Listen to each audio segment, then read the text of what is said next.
বর্তমানে আধুনিক যুগে আমি এরকম বিয়ে এর আগে একটাও দেখিনি। আসসালামু আলাইকুম everyone, this is Neha from Neha's mehedi corner. আশা করছি সবাই ভালো আছেন।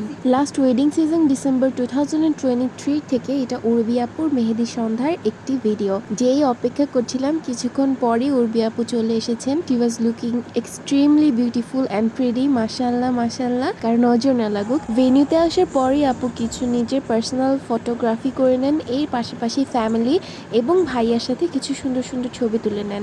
আপুর মেহেদির জন্য তিনি দুজন সিনিয়র আর্টিস্ট সিলেক্ট করেছিলেন, তাই আমি এবং আমার টিমের থেকে একজন সিনিয়র আর্টিস্ট আমরা আপুর মেহেদির জন্য চলে যাই। আমরা আপুর মেহেন্দি করার সময় আপুর কাজিনসরা এবং অনেকেই ড্যান্স পারফরমেন্স করেছিল, অনেক অনেক ভালো লেগেছিল। ওইটার ছোট লাইভ ভিডিও আমার পেজেও করা আছে।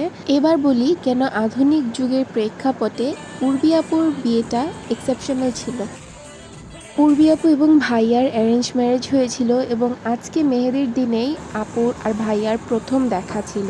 বাবা মার পছন্দে এক কথায় তারা বিয়ে করেছেন এবং দে ওয়াজ লুকিং সো হ্যাপি, মাশাআল্লাহ। দুজনকে একজনের পাশে আরেকজনকে খুবই মানাচ্ছিল। পার্সোনালি আমার কাছে আপুদের ইভেন্টে যে খুবই ভালো লেগেছে। আলহামদুলিল্লাহ, আপুর ফ্যামিলি, আপুর পরিবারের প্রত্যেকটা মানুষ খুবই ফ্রেন্ডলি ছিলেন এবং আমাদের জন্য হেল্পফুল ছিলেন। মাঝখান থেকে আপুর ফটোশ্যুটের জন্য আমাদের অনেকক্ষণ ওয়েট করতে হয়েছিল। অলমোস্ট 1 আওয়ারের মতো আমরা মাঝখানে ওয়েট করেছিলাম। অ্যাজ আমাদের রুলস অনুযায়ী আপু ওয়েটিং চার্জটাও আমাদের দিয়ে দিয়েছিলেন। ব্রাইড আপুর জন্য গ্রুম ভাইয়াদের বাসা থেকে অনেক কিউট কিউট ডালা এসেছিল। এটা ভাইয়া আপুর একত্রে কিছু সুন্দর কিউট মুহূর্ত ছিল ফটোশ্যুটের জন্য।